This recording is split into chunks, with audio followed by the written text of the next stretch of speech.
Hoje, 25 de julho de 2018, estamos iniciando o nosso Uniesportes desta quarta-feira, onde a bola rola em vários estados e principalmente no Campeonato Brasileiro. E nós aqui, evidentemente, teremos a participação dos nossos clubes no Campeonato Catarinense da Série B. Tivemos ontem a participação de Figueirense, de Criciúma e também do Avaí na Série B do Campeonato Brasileiro. O Avaí conseguiu um excelente resultado, empatando com Fortaleza, melhor a equipe do Figueirense, e com a vitória do Figueirense e o empate do Avaí, eles se mantiveram ou voltaram a participar do G4 da Série B, mas é assunto para o segundo bloco, quando nós apresentarmos aí a tabela do que aconteceu, o que vai acontecer hoje, inclusive, e falarmos do futebol brasileiro. E hoje, especificamente, nós teremos um jogo... Até o Ingo, que hoje está aqui comigo novamente, ele deve ter melhor informação, porque o Almirante Barroso joga hoje contra a equipe do Camboriú. Esse jogo, alguns lugares eu vi o horário de 20 horas. Já arrumaram a iluminação do Barroso ou o Barroso é às 15 horas? O Ingo. Boa tarde, Elado, e boa tarde ao pessoal da Univale que nos assiste. Realmente, o Barroso hoje estreia num horário novo, que é 20 horas. Ontem eu estive conversando com o Rômulo ali, que faz parte do planejamento do Almirante Barroso, e segundo informações dele, já havia a possibilidade do Almirante jogar até o segundo turno todo à noite. Porém, a federação ainda não havia liberado este horário em termos de ajuste. Então, hoje o Almirante Barroso tem um gerador próprio, para que algum problema venha a acontecer, uma queda de energia, esse gerador próprio mantém ali a iluminação, então foi liberado pela federação o jogo às 20 horas. Não, mas eu acho, Igor, que esse gerador não é um gerador para queda de energia, é um gerador para alimentar a energia que não tem. O transformador do Clube Náutico Almirante Barroso, do Camilo Mussi, ele é insuficiente para uma iluminação mais forte. Então eles criaram já no ano passado, eles criaram um gerador. E esse gerador, então, ele faz com que, naquele momento do jogo, ele mantenha a luminosidade forte então para o jogo. O que o Rômulo acrescentou foi isso. Inclusive, no início do segundo turno, já poderia ter jogado à noite ali, e agora que a federação liberou para que esse jogo possa acontecer às 20 horas. E esse jogo, nós teremos aí, provavelmente está chovendo hoje aqui, deve permanecer essa chuva. O sintético, você que trabalhou muito tempo no sintético, o sintético com chuva, ele fica mais difícil de você se equilibrar dentro do gramado sintético em relação ao gramado natural? Realmente, o sintético hoje eu vinha comentando nos bastidores com a nossa equipe ali de trabalho, que vai estar hoje também na Web Catarina ali transmitindo, que o sintético ele vai prejudicar muito a qualidade do futebol devido ao movimento da bola ali. A gente sabe que o sintético, na verdade, é uma grama artificial, praticamente de plástico, vamos dizer assim, e assim que a bola bater forte nesse sintético e com a água, principalmente o goleiro ali... Para goleiro é veneno. É um veneno. As bolas de fora de área hoje ali, que provavelmente já vai vir a orientação dos dois treinadores ali para que arrisquem o chute de fora da área devido à condição do gramado. Os dois goleiros ali, o Zé Carlos ali, tanto como o Hudson Júnior também do Almirante Barroso, vão se complicar muito hoje à noite aí. E são dois goleiros, tanto o Zé Carlos ali. O Zé Carlos é complicado porque ainda não jogou em campo molhado ali no Camilo Mussi. Já o Hudson Júnior já deve ter essa experiência. Então, só completando aí esse jogo que praticamente vai abrir a jornada, que é às 8 horas, o Almirante Barroso e o Camboriú, o Almirante Barroso, ele só pode pensar na vitória, para poder pensar numa matemática de classificação pelo critério técnico, porque da maneira que está aqui, o Almirante Barroso com 3 pontos na competição, eu acho que ele não vai conseguir brigar pelo título do segundo turno, mas ele pode sonhar com a classificação no geral, porque ele está hoje com 16 pontos, ele pode chegar a 19 e entrar na briga. E o Camboriú vai brigar também pelo segundo turno. Exatamente. O Camboriú não quer deixar escapar o segundo turno. Ontem eu conversei também com o Nenê Vanucci, que é o auxiliar técnico da equipe do Almirante Barroso, e ele colocou essa situação, que na pontuação geral o Barroso poderia chegar a 29 pontos no índice técnico. Mas 29 pontos, somando os 15 que faltam ainda, é muito difícil chegar pelo índice técnico com 29 pontos. O Camboriú ano passado entrou com 31, o Barra não conseguiu entrar com 30 pontos, o Guarani de Palhoça fez 31 pontos e não entrou o Camboriú porque o Guarani perdeu no número de vitórias, que é o critério de desempate. Então, 29 pontos no índice técnico para o Almirante Barroso entrar é muito difícil. E nesta quinta rodada, nós temos um jogo praticamente decisivo ali na zona do rebaixamento, que é o Operário recebendo o BEC. Quem perder aqui fica na degola para cair? Eu acredito que aí é um BEC jogo... e Operário? É um jogo decisivo entre o BEC e o Operário. Porque ali. o Operário tem 8, né? Só para tu alimentar o teu cálculo aí, o Operário tem 8 e o BEC tem 11. Exatamente. Então, quer dizer, quem perder aí pode ir para degola, porque caso uma vitória do Operário, ele vai a 11. Se iguala com o BEC. E fica aí o Guarani, que também, depois nós vamos falar a respeito do Guarani, que também tem uma parada indigesta. Então, esse jogo, tu acha que pode definir ou encaminhar o rebaixado? Assim como existem os jogos decisivos nessa rodada lá em cima, esse da ponta da tabela aí pelo rebaixamento é um confronto direto que ambas as equipes depois não irão mais conseguir se recuperar, porque como é um confronto direto, eu acredito que o BEC e o Operário de Mafra ali jogarão totalmente aberto em busca da vitória, porque é a única coisa que resta para as duas equipes é a vitória. Mas o Guarani tem um complicador, porque o Guarani vai a Blumenau enfrentar a equipe do Metropolitano. Quer dizer, o Guarani também está numa zona de perigo aqui, no cômputo geral, porque o Guarani tem 10 pontos. Ele é o penúltimo colocado no geral, na zona da degola. E eu acredito aqui que o jogo mais difícil aqui é o Guarani se manter. Porque o Guarani pode até, dependendo do resultado aqui, o Guarani passar a terminar essa quinta rodada na última colocação. É um jogo muito complicado, o jogo do Guarani, porque o Metropolitano luta pelo acesso, luta por chegar entre os 4 ali e conseguir o acesso para a Série A. Já o Guarani é uma situação bem complicada. O Guarani veio de derrota aqui no último jogo frente à equipe do Barra por 3-1.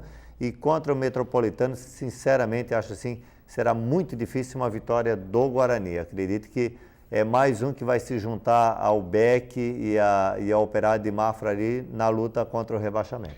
E o jogo do Juventus com o Fluminense, o Juventus que vem de uma derrota, inclusive perdeu em casa para o Barroso, por 1-0, o Juventus vai enfrentar a equipe do Fluminense. O Fluminense foi aquele foguinho que aconteceu no primeiro turno, ele teve um início bom, empatou com o Marcílio Dias aqui, depois ele foi fazendo somatório de pontos, somou gordura suficiente, que hoje, no cômputo geral, tirando o Camboriú, a equipe do Fluminense, mesmo com esses percalços do segundo turno, ele é o líder na contagem geral com 25 pontos, seguido do Marcílio Dias com 24.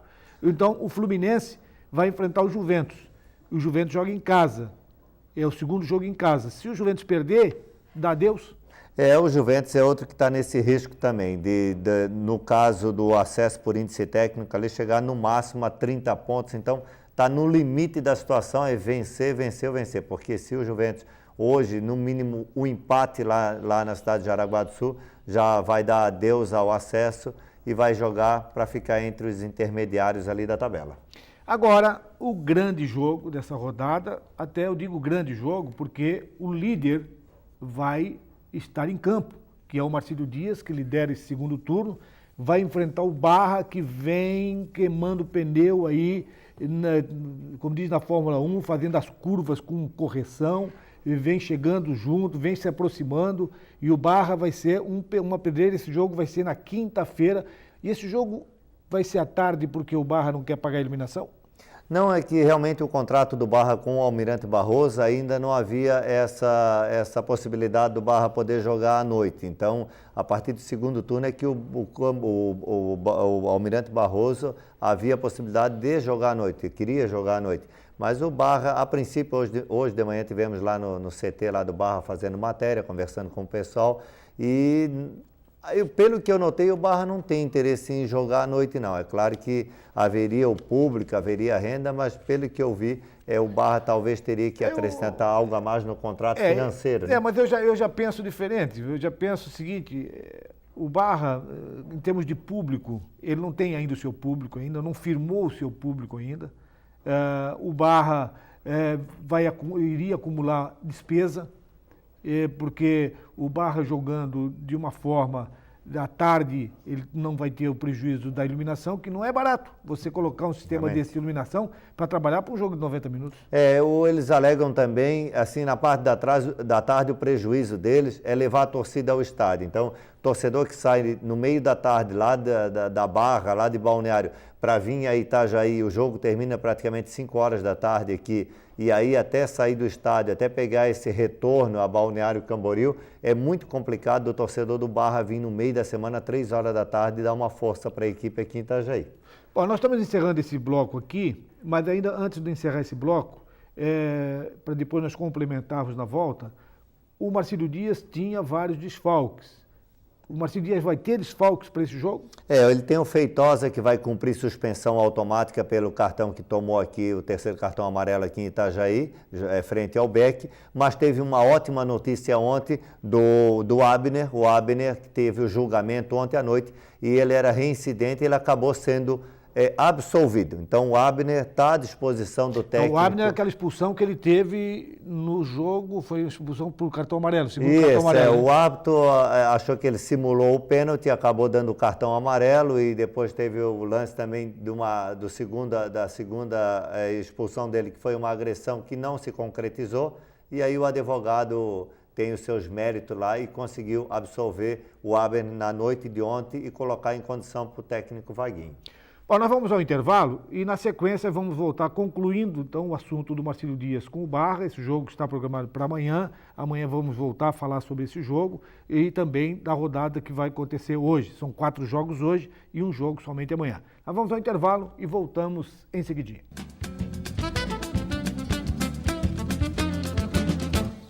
Bom, estamos de volta e esse segundo bloco nós temos o apoio do Restaurantes Paraty. A sua casa fora de casa, servindo almoço de segunda a sábado, com uma grande variedade de carnes e saladas. É uma comida caseira. Fica ali na Avenida 7 de Setembro, na esquina do Centro Comercial Marcílio Dias. Como nós estávamos conversando no final do primeiro bloco, o Marcílio Dias teve aí um atleta, o Abner, absolvido. Já pode estar jogando, já está liberado? Está à disposição. Já está à disposição. Algum outro problema? Porque o Marcílio Dias tinha um monte de jogador pendurado. Esses jogadores vão... O técnico Vaguinho acabou dando a entrevista, até não deixou claro se ele vai usar o Abner, acredita que está aguardando a escalação, até porque faz parte ali do contexto do jogo ali. Tem os jogadores pendurados, assim como a equipe do Barra também tem 7 jogadores pendurados, dentre eles os principais, o volante Urnal, o Atos, então o Luiz Renan. Então realmente é bem complicado ali, mas acredito que como é um jogo decisivo, ele não vai poupar não, ele deve jogar com a equipe que ele imagina titular e vai para o jogo mesmo. A gente tem um retrospecto muito interessante da equipe do Marcílio Dias, que ele mantém um equilíbrio tanto dentro como fora de casa. Ele tem 3 vitórias em casa, 3 vitórias fora, 3 empates em casa, 3 empates fora, tem uma derrota fora e nenhuma em casa. E o interessante, o Marcílio marcou mais gol fora de casa, 12 gols, e dentro de casa marcou 11 gols. Então marcou mais gols fora de casa do que em casa. Nessa rodada de hoje, nós temos aí o Almirante Barroso e Camboriú. Quem é o favorito? Bom, ali pelo retrospecto, o Camboriú é o favorito. Mesmo jogando fora de casa ali, o Camboriú foi campeão do primeiro turno e está entre os primeiros ali do retorno ali. Porém, a equipe do Almirante Barroso quer fazer um bom campeonato para ficar entre os intermediários ali. E também ontem conversando com o Nenê, ficou claro que eles já estão de olho na Copa Santa Catarina em termos de atleta ali. Então, já vai ser filtrado os atletas que ficarão para a Copa Santa Catarina. E sabe como é o futebol, né, Eladio? Nessa altura do campeonato, todo jogador quer se manter jogando, quer se manter no clube. Então, hoje à noite, o pessoal do Almirante Barroso vai entrar com um gás ali para manter essa oportunidade. Operário e Beck. O Operário andou contratando vários jogadores. Quem é o favorito? É o Operário para jogar em casa? Eu acredito que o Operário é o favorito por jogar em casa. Eu acho que é sempre difícil jogar lá em Taiópolis, lá, é muito complicado jogar lá. Ainda com o tempo chuvoso, ainda é pior ainda. E como eles têm o conhecimento lá do gramado, o conhecimento das dimensões lá, acho que hoje, pelo nível que os dois estão muito parecidos, o fator campo vai favorecer a equipe do Operário e deve fazer o resultado positivo. Juventus e Fluminense, você cravaria coluna 1, coluna 2 ou coluna do meio? Olha, eu acho que o Fluminense vai manter a campanha que vinha fazendo. Eu acho que hoje o Fluminense faz o resultado lá no Juventus. É coluna 2.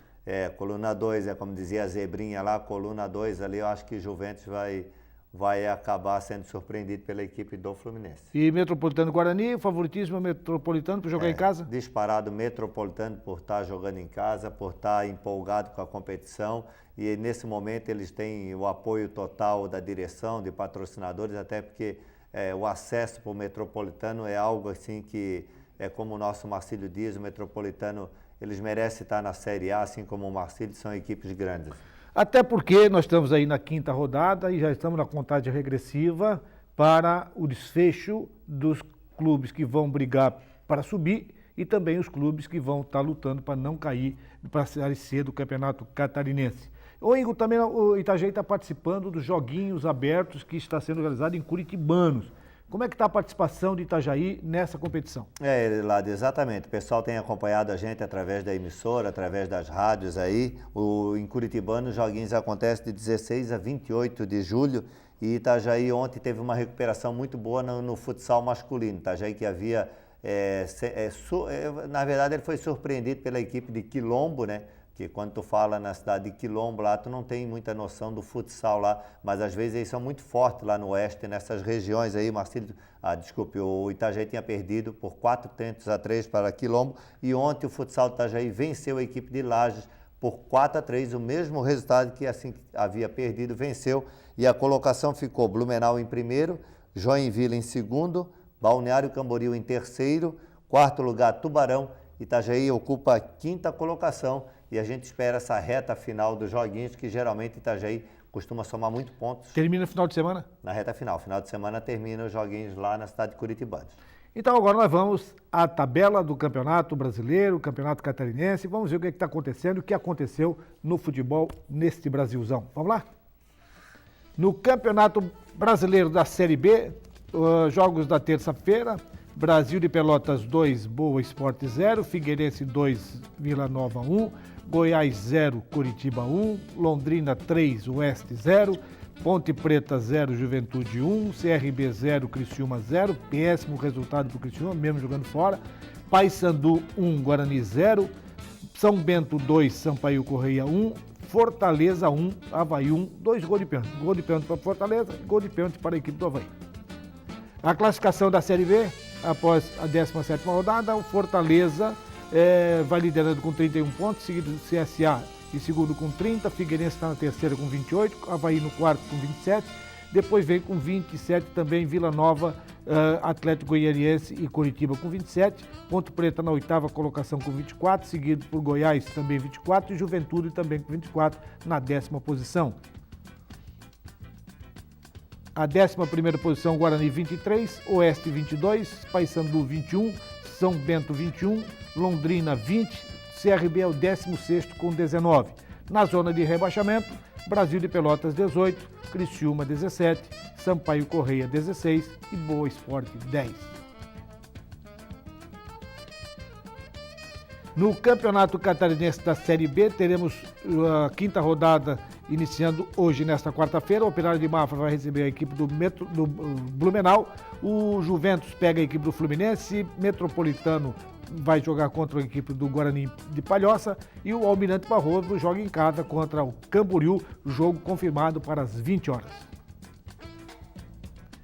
No Campeonato Brasileiro da Série A, jogos programados para esta quarta-feira: Fluminense e Palmeiras, Atlético Mineiro e Paraná, Santos e Flamengo, Corinthians e Cruzeiro.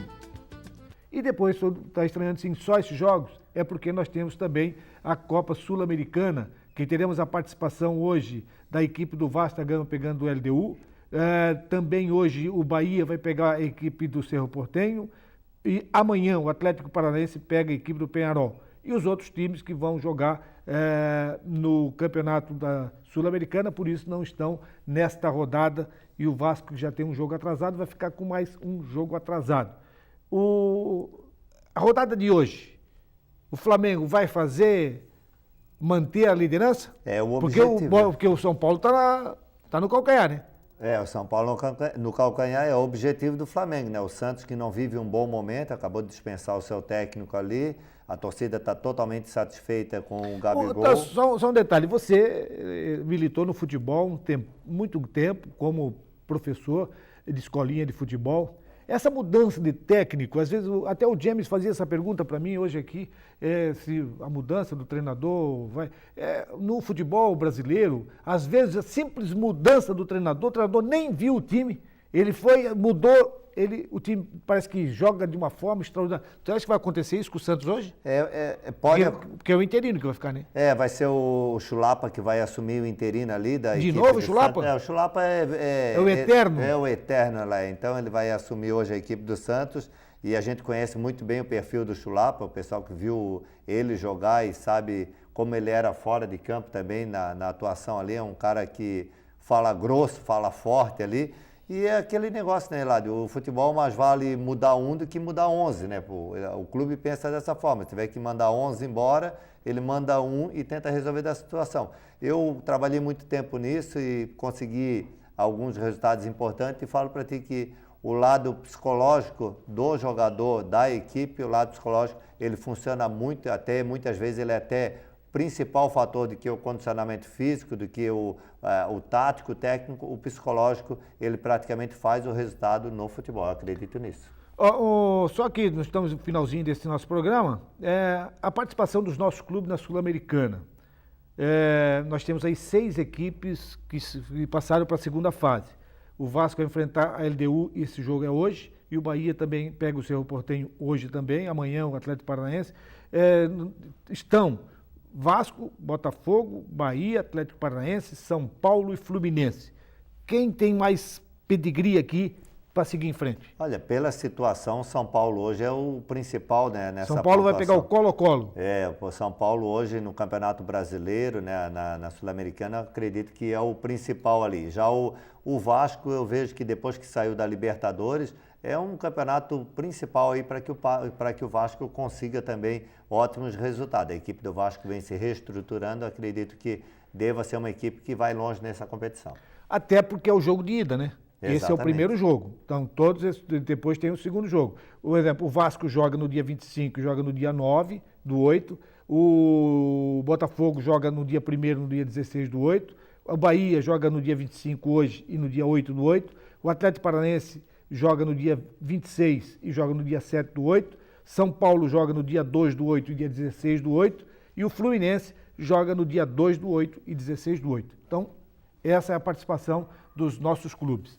E com essas informações, nós estamos encerrando esse nosso programa desta quarta-feira, desejando que todos os torcedores que querem ir ao estádio, vá ao estádio, torça pelo seu time. Quem vai ficar aí curtindo pela televisão o seu time no Brasileiro também curta o seu time, porque nós estaremos de volta amanhã para falarmos exatamente da rodada do Campeonato Catarinense e do jogo importante do Marcílio Dias, que vai ser amanhã contra a equipe do Barra aqui em Itajaí. Um abraço e até amanhã.